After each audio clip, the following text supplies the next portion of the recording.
এখন হয়তো তুমি বুঝতে পারছো না, কিন্তু যেই দিন কিয়ামত হয়ে যাবে, যেই দিন আল্লাহ সুবহানাহু ওয়া তাআলা বিচার নেবে, আল্লাহ তখন বলবে যে পৃথিবীর জমিনে বান্দা তুমি এতদিন কাটিয়ে আসলে, তো আজকে এতদিন পরে আমি আল্লাহ আমার সাথে সাক্ষাৎ হলো তোমার, তো আমি আল্লাহ আমার জন্য কী নিয়ে এসেছো বলো। নানা যখন নাতির বাড়ি যায়, নাতি তখন বলে নানা আমার জন্য কী নিয়ে এসেছো। মেয়ের বাড়ি যখন যায়, মেয়ে বলে কী নিয়ে এসেছো। ঠিক তেমনই আল্লাহ বলবে এতদিন পরে আমি আল্লাহ আমার সাথে সাক্ষাৎ করলে, তো কী নিয়ে এসছো বলো। বান্দা কী জবাব দেবে তখন, কি উত্তর দেবে তখন।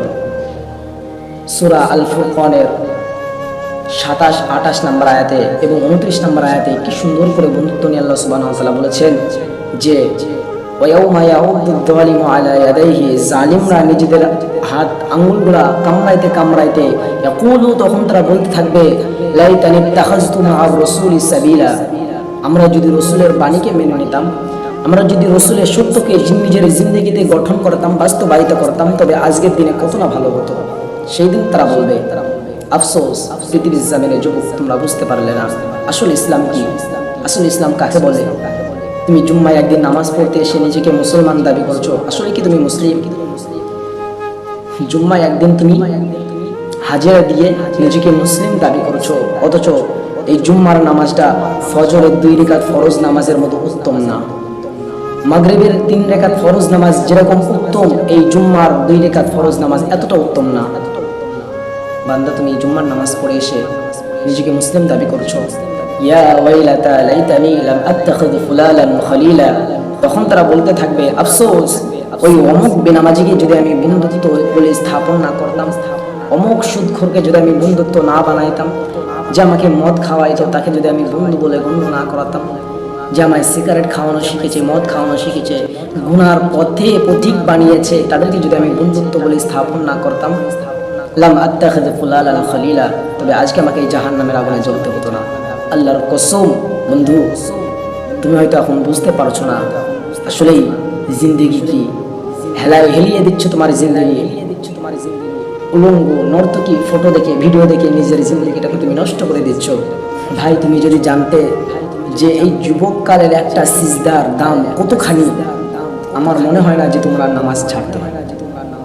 সিলসিলা সহিহা বলে একটা হাদিস রয়েছে, সেই হাদিসের 1358 নম্বর হাদিসের ভেতরে একটা হাদিস বর্ণিত রয়েছে। সেখানে বলা হয়েছে আউয়ালু মা ইউহাসাবু বিহিল আবদু ইয়াউমাল কিয়ামাতিস সালাত, কিয়ামত যেদিন সংঘটিত হয়ে যাবে, সেই দিন সর্বপ্রথমে নামাজ সম্পর্কে জিজ্ঞাসাবাদ করবে। ফা ইন সালুহাত সালুহু লাহু সাইরু আমালিহি, যদি কারো নামাজটা গ্রহণযোগ্য হয় তবে তার অন্যান্য আমলও গ্রহণযোগ্য হয়ে যাবে। ওয়া ইন ফাসাদাত ফাসাদা সাইরু আমালিহি, আর যদি কারো নামাজটা গ্রহণের যোগ্য না হয়, অযোগ্য হয়ে যায়, তবে তার জিন্দেগির কোনো আমলই সেদিন কোনো কাজে আসবে না। তাই বলে যাই, যেটাই করো নামাজ ছেড়ো না, যাই করো নামাজ ত্যাগ করো না। তুমি কি ভাবছো যে তুমি মারা যাওয়ার পরে পৃথিবী থেমে থাকবে? না ভাই, তুমি মারা যাবে ঠিক, কিন্তু পৃথিবীর মতো চলতে থাকবে, পরিবারের মতো চলতে থাকবে। তুমি যেই দিন মারা যাবে সেই দিনও তোমার পরিবারে জরুরত থেকে যাবে। তুমি যেই দিন মারা যাবে সেই দিনও তোমার পরিবারে ব্যস্ততা থেকে যাবে। তুমি যে বন্ধুগুলাকে আজকে বন্ধু বলছো, আসলে তারা আসলেই কি তোমার বন্ধু? একটু ভাববে যে বিকাল হচ্ছে তোমরা মেয়ে দেখতে যাচ্ছ, 3টে হচ্ছে মেয়ে দেখতে যাচ্ছ, এর ভিতরে আসর চলে গেল, মাগরিব চলে গেল, এশা চলে গেল। তুমি যার সাথে ঘুরতে যাচ্ছ সেও তো একজন মুসলমান। কই কখনো তো তোমায় বলে নাই যে ভাই নামাজের সময় হয়ে গেছে, তুইও মুসলিম আমিও মুসলিম, চ নামাজ পড়ে আসি? কখনো বলেছে? বলে নাই। দেখো ভাই, তোমায় আমি একটা কথা সর্বদা বলে যেতে চাই, আজকের এই দিনে একটা কথা আপনাদেরকে আমি স্মরণ করিয়ে দিতে চাই। বিড়ি খাওয়ানো, সিগারেট খাওয়ানো, মদ গ্যাজা গোল গুটকা ইত্যাদি ইত্যাদি এগুলো খাওয়ানোর বন্ধু তুমি হাজারো পাবে, কিন্তু এইগুলা ছাড়ানোর বন্ধু তুমি পাবে না, কমই। আর যদিও কারো থেকে থাকে তো জীবন দিয়ে হলেও তাকে আঁকড়ে ধরে রাখবে, কারণ এই ধরনের বন্ধু পাওয়া যায় না।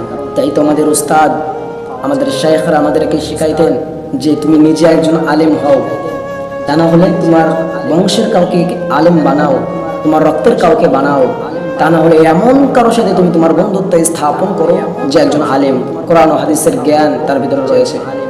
আর তাও যদি না পারো তো আলেমদেরকে ঘৃণা করতে শেখো না, তাদেরকে সম্মান ইজ্জত করতে শেখো। আর একটি কথা তারা বলতেন, যদি পারো আলেমদের দোয়া নিয়ে চলো, আর যদি আলেমদের দোয়া না নিতে পারো তো তাদের বদদোয়া জীবনে নেবে না, কারণ তোমার জিন্দেগি ধ্বংস করে দেওয়ার জন্য ওর একটু দুঃখ, একটু বদদোয়া যথেষ্ট তোমার জিন্দগি ধ্বংস করার জন্য। আজকাল তো পৃথিবীর জামিনের আলেমদের পিছে তো কুত্তার মতো লেগে রয়েছে।